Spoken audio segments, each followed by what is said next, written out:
Hello, I am Mal, and welcome to Master of Orion Conquest of the Stars Early Access.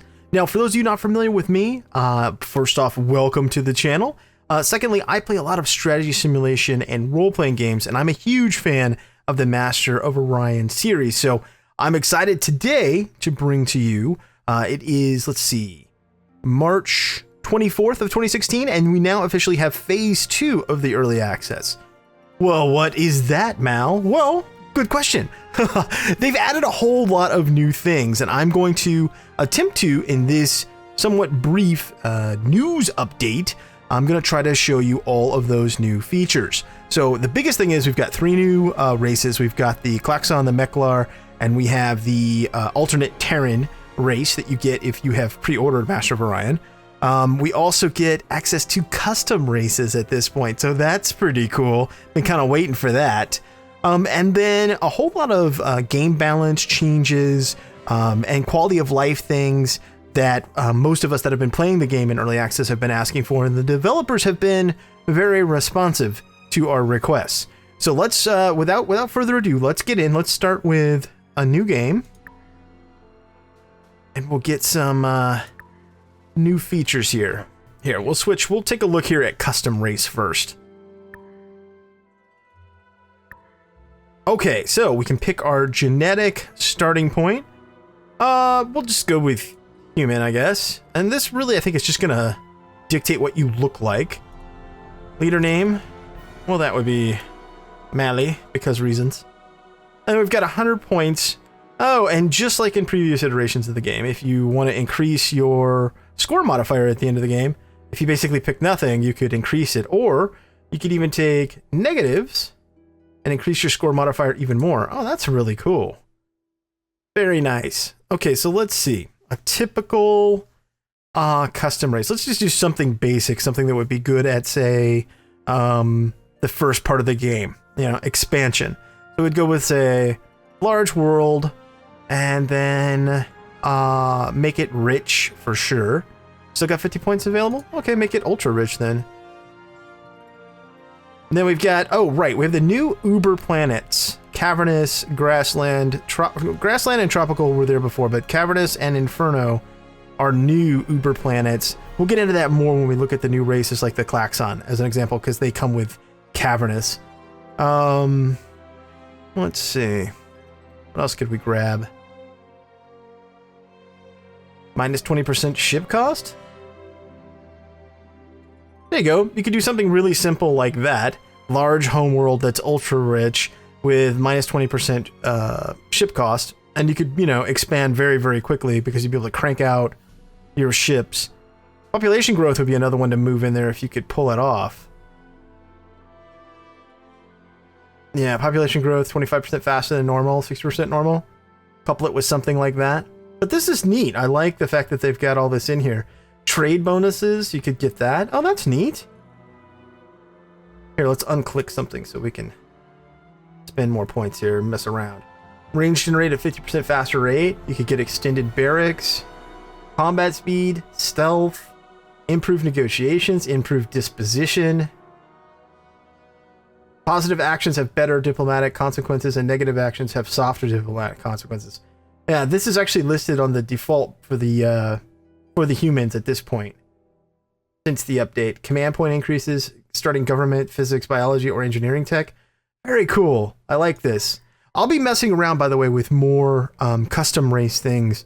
I'll probably do like little videos about suggestions on custom races, but be looking for those. I'll put them out over the next couple of weeks.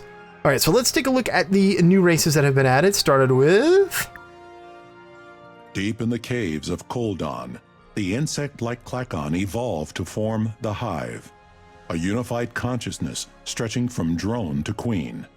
As such, the industrious Klaxon have no individual needs, no desires, and no ambitions other than the benefit of the Hive itself.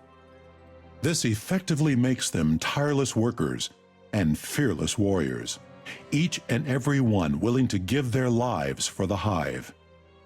Having nearly exhausted their home planet, the Hive has begun its galactic expansion in search of more resources and room to grow.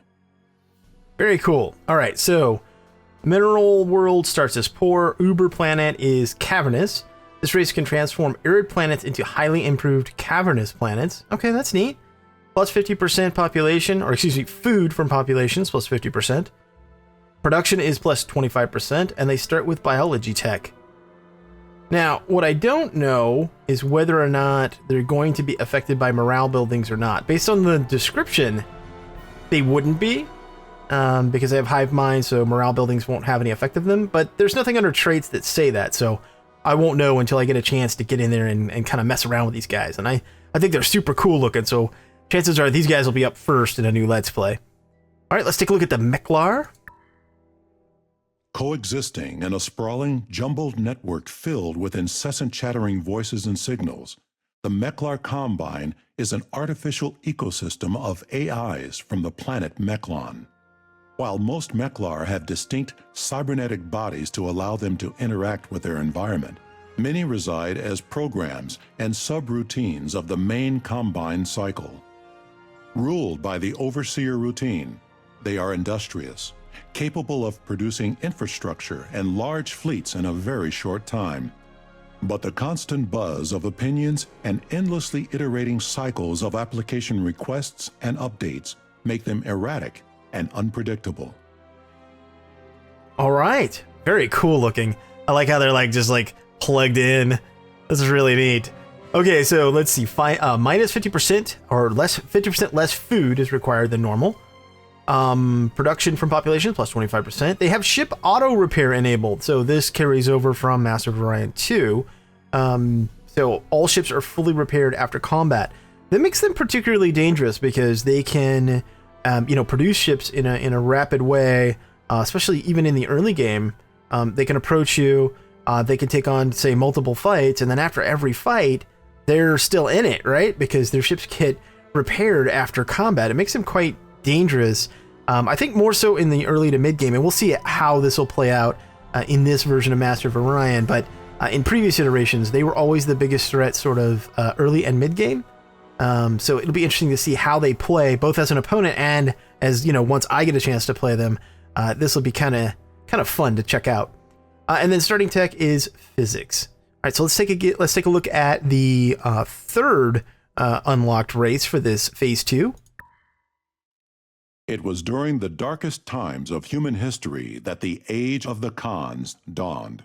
All over their homeworld, civil unrest was mounting as society crumbled under the weight of deviancy, corruption, and greed. Mankind was poised to destroy itself in a tidal wave of chaos and despair when the first of the Khans rose to power. His callous rule was one of drastic measures of cullings and purges.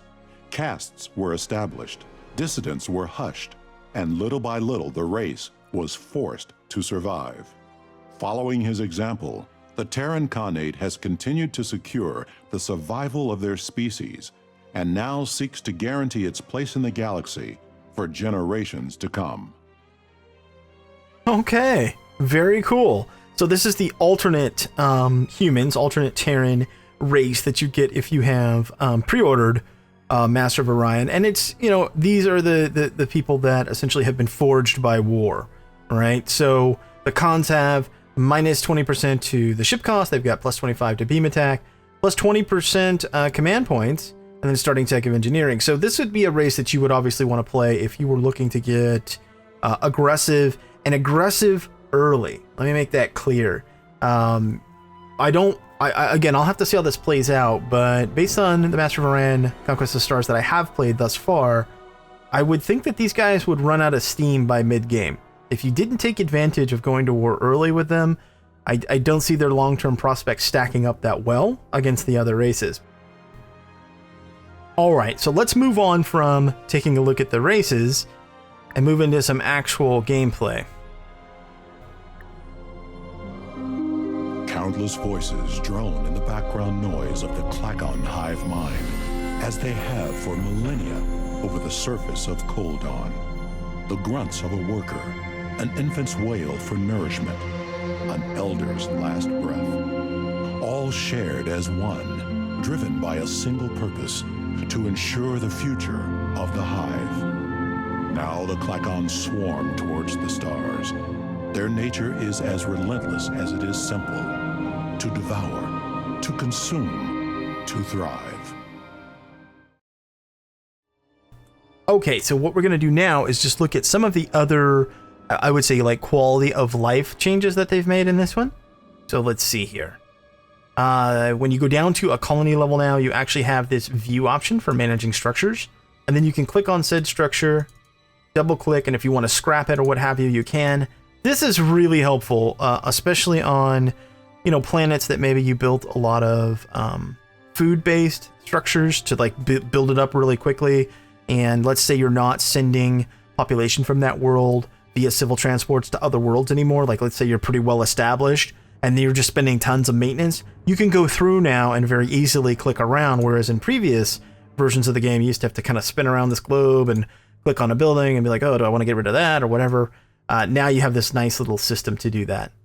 Let's go take a look at, let's see, they make changes here to Empire. Oh, you can add to the production queue right here. What else? This looks mostly the same. Be interested to find out whether or not the sorter works now. But I can't figure that out until I have, you know, more than one planet.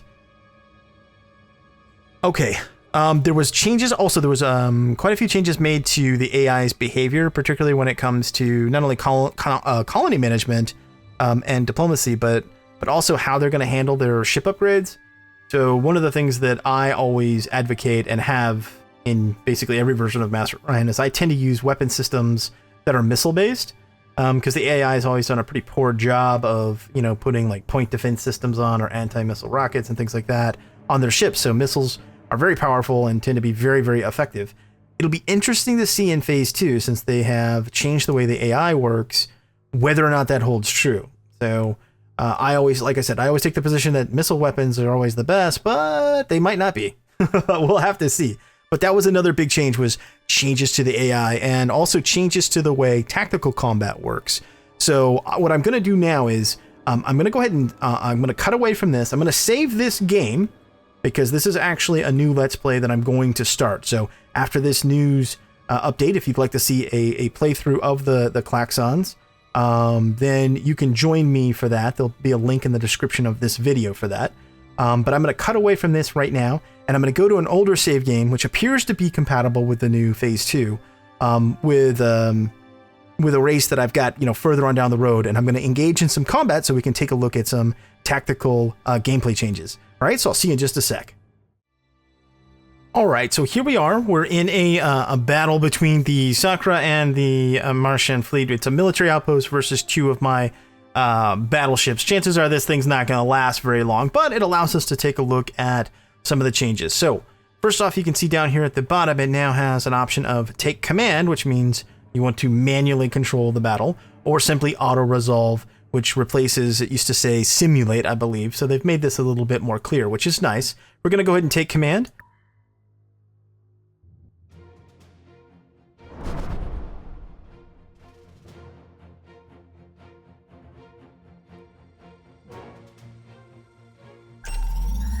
Now, things are supposed to start paused at this point. They do. Nice.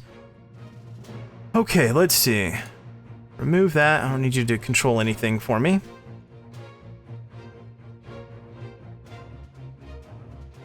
Ah, that's neat. Shows us our effective range. That's cool. Match speeds. Ceasefire. Retreat. Oh, okay, there's all kinds of changes. Nice. And now we know what these formations do. Okay, so wedge formation gives us plus 25% ship speed and plus 20% beam accuracy. Line formation reduces weapon cooldown by 20%. Okay. I think we've got, yeah, I've got a ton of energy weapons on this. So let's see. Oh, there's the various ranges. I see. So this is what? Passive defense range?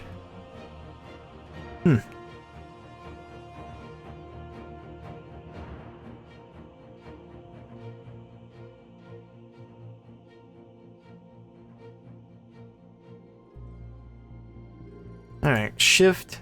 Let's set some waypoints. Yeah, like so.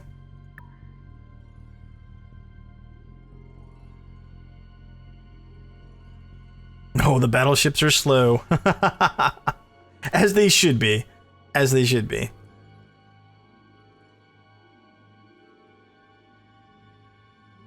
Make your turn, fellas. Why aren't you making your turn? Are you going to try to fire first? Yeah, you are. Okay.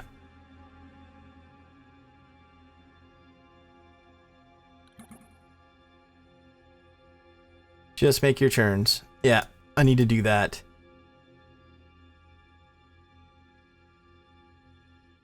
There we go. We'll make these slow turns. Let me speed it up a little bit.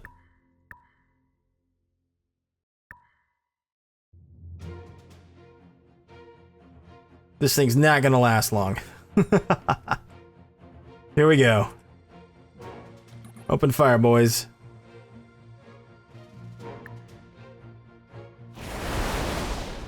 Missiles away. And we win. To be expected. Okay, so let's take a look here. The results.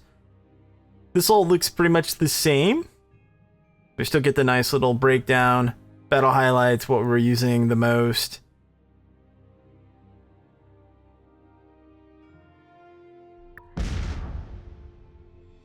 Okay, so that's tactical combat.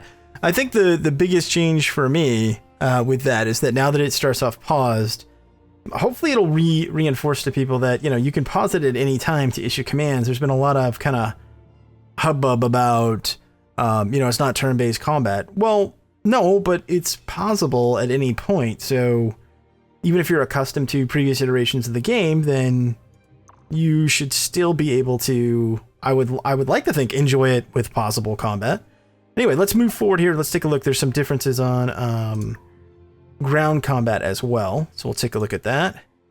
Just grab anything for these guys to build. Oh, okay.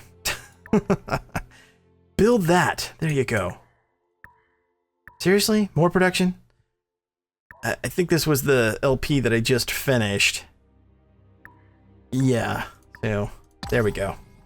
But everything like super built up, as you can see.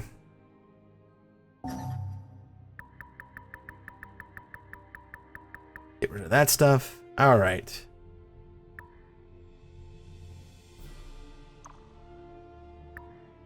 Okay, so this is nice. So now you have the breakdown of how many Marines this planet has. The other big change, and I'm so happy for this, is that, and those of us that have played it will relate to this being a nice quality of life change, is that let's say that in my group here, in my fleet, I had 3 or 4 military transports, right? Marine transports with me. When I go to attack the planet, let's say they didn't have many defenses and I only wanted to use, say, 1 dropship. In previous iterations of this, before phase 2, all of your guys would go and then they'd all be on the planet. And you'd be like, wait a minute, I didn't need to send them all. And then you would essentially have lost those troop transports from your fleet. Now you'll be able to choose what you want. But let's go ahead and do drop all here on our biologic weapons. They've survived the bombardment. That was different. That's a change right there. That's kind of cool. We killed 8 of their Marines, I guess, and some of their population. Yeah, that's really neat. I like that. So they've made some nice changes to the colony assault. Okay. All right, well, I'm going to cut away from this and join me on the other side, folks. See you in a sec. All right, folks. Well, a couple things to mention right before we wrap this up. There is a new victory type as well, which I forgot to mention, which is the technological victory type. So you can research your way to victory. So you've got excellence, which is based on your score in the given turns that you set up, a diplomatic victory, or now also technological, which is pretty cool. Now, this will be the setup for the new Let's Play post Phase 2 that I'll be doing. There'll be a link to this in the description below this video, and I hope that you join me as I play through as the insect brethren known as the Klaxon. So it'll be a circle map, small size, average galaxy. It'll be on very difficult. I forgot to change the difficulty setting, but earlier in the video, but I will be doing it on very hard. 3 AI opponents, which is the maximum you can have on small galaxy. I won't be using pirates, but I will leave in monsters because, come on, space squid Bob and stuff like that's awesome. We got to keep that. We will allow racial traits. It'll be a balanced starting condition, and I'll leave all victory types on. So I hope that you enjoyed this news update about Master of Orion. Now, Master of Orion is going to continue to be on my channel on an ongoing basis. So if you enjoy this type of game, I hope that you will come back and visit me and watch some of these videos, comment, and let me know what you're thinking about the content. As always, I appreciate said comments and feedback. Thanks so much for watching, and until next time, I am Mal, and I will see you later.